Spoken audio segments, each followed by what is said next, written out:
ಸ್ವಲ್ಪ ಮಟ್ಟಿಗೆ ತಣ್ಣಗಾಗಿದ್ದ ಡಿಜೆ ಅಬ್ಬರ ಮತ್ತೆ ಮಡಿಕೇರಿಯಲ್ಲಿ ಮೊಳಗಿದೆ. ಗೌರಿ ಗಣೇಶೋತ್ಸವದಲ್ಲಿ ಅಬ್ಬರದ ಡಿಜೆ ಸಂಗೀತಕ್ಕೆ ನಿರ್ಬಂಧ ವಿಧಿಸಲಾಗಿದೆ. ಅಲ್ಲದೆ ಮದ್ಯಪಾನ ಮಾಡಿ ರಂಪಾಟ ಮಾಡುವವರ ವಿರುದ್ಧ ಹಾಗೂ ಉತ್ಸವದ ಹೆಸರಿನಲ್ಲಿ ಬಲವಂತವಾಗಿ ಹಣ ವಸೂಲಿ ಮಾಡುವವರ ವಿರುದ್ಧ ಮುಲಾಜಿಲ್ಲದೆ ಮೊಕದ್ದಮೆ ದಾಖಲಿಸಲಾಗುತ್ತದೆ. ಮಡಿಕೇರಿ ಉಪವಿಭಾಗದ ಪೊಲೀಸ್ ಠಾಣೆಗಳ ವ್ಯಾಪ್ತಿಯ ಗೌರಿ ಗಣೇಶೋತ್ಸವ ಸಮಿತಿಗಳ ಪೊಲೀಸ್ ಸಂಪರ್ಕ ಸಭೆ ಬುಧವಾರ ಮಡಿಕೇರಿಯ ಕಾವೇರಿ ಹಾಲ್ನಲ್ಲಿ ನಡೆಯಿತು. ಎಸ್ಪಿ ಕೆ ರಾಮರಾಜನ್ ಸೇರಿದಂತೆ ಹಿರಿಯ ಪೊಲೀಸ್ ಅಧಿಕಾರಿಗಳು ಶಾಂತಿ, ಸುವ್ಯವಸ್ಥೆ ಮತ್ತು ಪರಿಸರ ಸಂರಕ್ಷಣೆ ನಿಟ್ಟಿನಲ್ಲಿ ಸಾರ್ವಜನಿಕ ಉತ್ಸವ ಸಮಿತಿಗಳು ವ್ಯವಸ್ಥಿತವಾಗಿ ಗಣೇಶೋತ್ಸವ ಆಚರಿಸಬೇಕೆಂದು ಕಿವಿ ಮಾತು ಹೇಳಿದರು. ಎಸ್ಪಿ ಕೆ ರಾಮರಾಜನ್ ಮಾತನಾಡಿ, ಕೆಲವರು ಗಣೇಶೋತ್ಸವವನ್ನೇ ಮರೆತು ಮದ್ಯಪಾನ ಮಾಡಿ ಕುಣಿದು ಕುಪ್ಪಳಿಸುತ್ತಾರೆ ಎಂದರು. ಇಂತಹ ಉತ್ಸವ ನಿಜಕ್ಕೂ ಸಾರ್ವಜನಿಕರಿಗೆ ಮತ್ತು ಸಂಘಟಕರಿಗೆ ನಾಚಿಕೇಡು. ನೀವು ಏನು ಮಾಡುತ್ತಿದ್ದೀರೋ ಅದನ್ನೇ ಮುಂದಿನ ಪೀಳಿಗೆ ಅನುಸರಿಸುತ್ತದೆ. ಅಬ್ಬರದ ಡಿಜೆ ಶಬ್ದದಿಂದ ಹಿರಿಯರು ಮತ್ತು ಪುಟ್ಟ ಮಕ್ಕಳಿಗೆ ಅಪಾಯವಾಗುತ್ತದೆ. ಜೊತೆಗೆ ಸುಂದರ ಪರಿಸರ ಹೊಂದಿರುವ ಕೊಡಗಿನಲ್ಲಿ ಪರಿಸರ ಮಾಲಿನ್ಯವಾಗದಂತೆ ರಕ್ಷಿಸುವ ಜವಾಬ್ದಾರಿಯು ನಮ್ಮ ಮೇಲಿದೆ ಎಂದರು. ಯಾವುದೇ ಕಾರಣಕ್ಕೂ ರಸ್ತೆಯಲ್ಲಿ ನಿಂತು ಬಲವಂತದ ವಸೂಲಿ ಮಾಡುವಂತಿಲ್ಲ. ಇಂತಹ ಪ್ರಕರಣಗಳು ಕಂಡು ಬಂದಲ್ಲಿ ನಿರ್ದಾಕ್ಷಿಣ್ಯವಾಗಿ ಕೇಸ್ ದಾಖಲಿಸಲಾಗುವುದು ಎಂದ ಎಸ್ಪಿ, ಇದನ್ನು ಮೀರಿ ನಿಯಮಕ್ಕೆ ವಿರುದ್ಧವಾಗಿ ಮಾಡೇ ಮಾಡ್ತೀವಿ ಅಂದ್ರೆ ನಾವು ಬೇರೆ ರೀತಿ ಮಾಡ್ತೀವಿ ಎಂದು ಎಸ್ಪಿ ಎಚ್ಚರಿಕೆ ನೀಡಿದರು. ಲಾಸ್ಟ್ ಇಯರ್ 3 ಡಿಜೆ ಒಂದು ಮನೆಯಲ್ಲಿ ಮಗು ಹುಟ್ಟಿ ಒಂದೆರಡು ದಿವಸ ಅಷ್ಟೇ ಆಗಿದೆ. ತಾಯಿ ಮಗು ಮನೆಯಲ್ಲಿದ್ದಾರೆ, ರೋಡ್ ಸೈಡ್ ಅಲ್ಲಿ ಮನೆ. 3 ಡಿಜೆ ಹಾಕೊಂಡು ಜೋರಾಗಿ ಹಾಕೊಂಡು ಬರ್ತಾರೆ. ಅವ್ರು ಪೊಲೀಸರು ಕಾಲ್ ಮಾಡಿ ಹೇಳ್ತಾ ಇರ್ತಾರೆ, ಸ್ವಲ್ಪ ಕಡಿಮೆ ಮಾಡಕ್ಕೆ. ಅಲ್ಲಿ ಹಾಕಿರೋದು ಯಾರು? ಪೊಲೀಸರು ನಾವೇನು ಡಿಕ್ಟೇಟರ್ಸ್, ನಾವು ಮುಂದೆ ಇಲ್ಲಿ ಎಲ್ಲ ಶೂಟ್ ಮಾಡಕ್ಕಾಗುತ್ತಲ್ಲ. ಇದು ಜವಾಬ್ದಾರಿ ಯಾರಿಗಿರ್ಬೇಕು?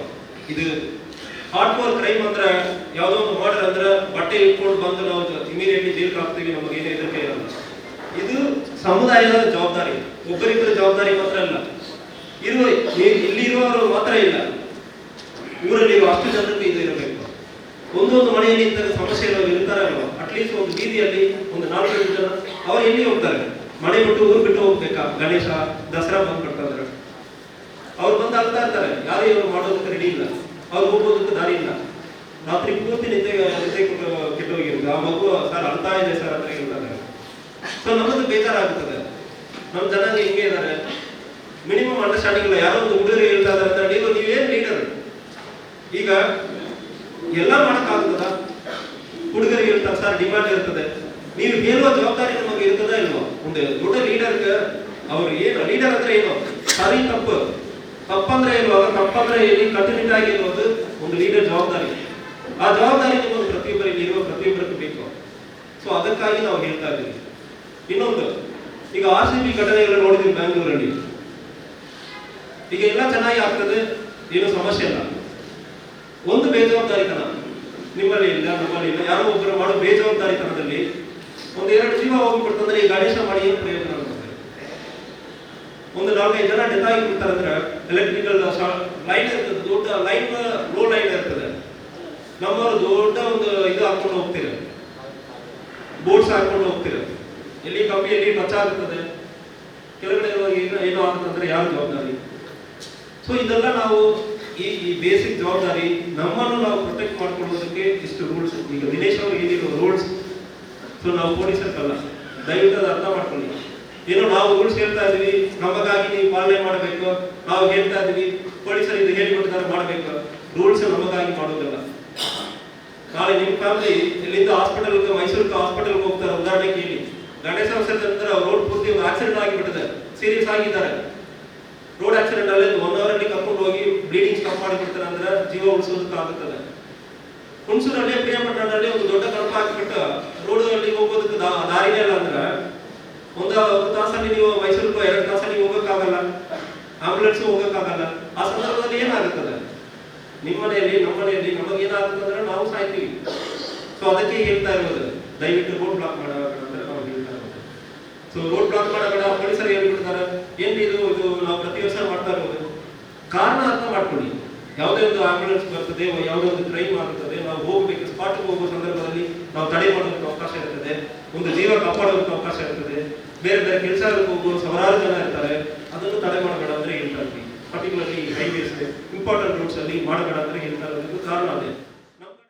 ಆರಂಭದಲ್ಲಿ ಮಾತನಾಡಿದ ಹೆಚ್ಚುವರಿ ಎಸ್ಪಿ ದಿನೇಶ್ ಬಾರಿಕೆ, ಕೊಡಗಿನ ಪ್ರಶಾಂತ ವಾತಾವರಣಕ್ಕಾಗಿ ಪ್ರವಾಸಿಗರು ಬರುವಾಗ ಎಲ್ಲರೂ ಈ ಪ್ರಶಾಂತತೆಯನ್ನು ಕಾಪಾಡಿಕೊಳ್ಳಬೇಕೆಂದರು. ಈಗಾಗಲೇ ಮಾಲಿನ್ಯದಿಂದಾಗಿ ಪ್ರಕೃತಿಯೇ ತಿರುಗಿ ಬಿದ್ದಿದೆ. ಭಾರೀ ಶಬ್ದದಿಂದ ವಯಸ್ಕರಿಗೆ ಸಮಸ್ಯೆ ಆಗುತ್ತದೆ. ಇವೆಲ್ಲವನ್ನು ನಾವೇ ಹತೋಟಿಗೆ ತರಬೇಕೆಂದು ಹೆಚ್ಚುವರಿ ಎಸ್ಪಿ ದಿನೇಶ್ ಬಾರಿಕೆ ಸಲಹೆ ನೀಡಿದರು.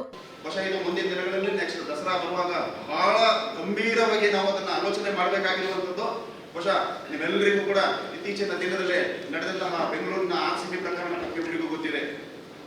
ಮಡಿಕೇರಿ ನಗರದಲ್ಲಿ ದಸರಾ ಆಗುವಂತಹ ಸಂದರ್ಭದಲ್ಲಿ ಯಾವ ರೀತಿಯಾದಂತಹ ಜನಜಂಗುಳಿ ಇರುತ್ತೆ, ಅದರಿಂದ ಯಾರಿಗೆಲ್ಲ ಯಾವ ರೀತಿಯಾದಂತಹ ಸಮಸ್ಯೆಗಳು ಆಗ್ಬೋದು ಅದನ್ನ ಬಹುಶಃ ಈ ಸಂದರ್ಭದಲ್ಲೇನೆ ನಾವೆಲ್ಲ ಮಂದಟ್ ಮಾಡ್ಕೊಂಡು ನಮ್ಮ ದಸರಾ ಸಮಿತಿಯವರು ಕೂಡ ಇಲ್ಲಿ ಈ ಸಂದರ್ಭದಲ್ಲಿದ್ದಾರೆ.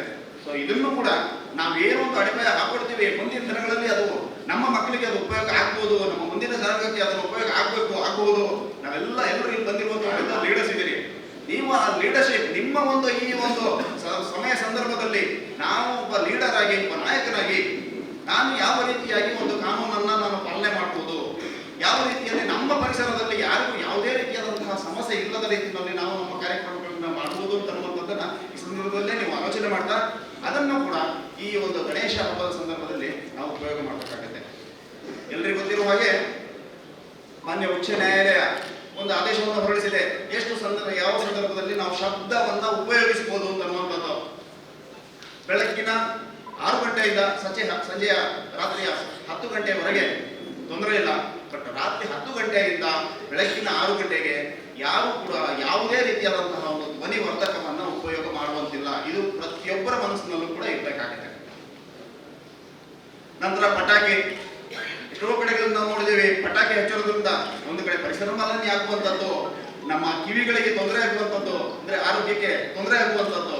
ಎಷ್ಟೋ ಕಡೆಗಳಲ್ಲಿ ಈ ಪಟಾಕಿಯಿಂದ ಜನರು ಕಣ್ಣನ್ನು ಕೂಡ ಕಳೆದುಕೊಳ್ಳುವಂಥದ್ದನ್ನು ನೋಡಿದ್ದೇವೆ. ಹಾಗಾಗಿ ಪಟಾಕಿ ಉಪಯೋಗ ಅದು ಬೇಕಾದ್ದು, ಶಬ್ದ ಮಾಲಿನ್ಯ ಮಾಡುವಂಥದ್ದು, ಹೊಗೆಯಿಂದ ತೊಂದರೆ ಆಗುವಂಥದ್ದು ಅಂಥದ್ದು ಬೇಕಾದ ಅನ್ನುವಂಥದ್ದನ್ನು ಕೂಡ ಆಲೋಚನೆ ಮಾಡಬೇಕು.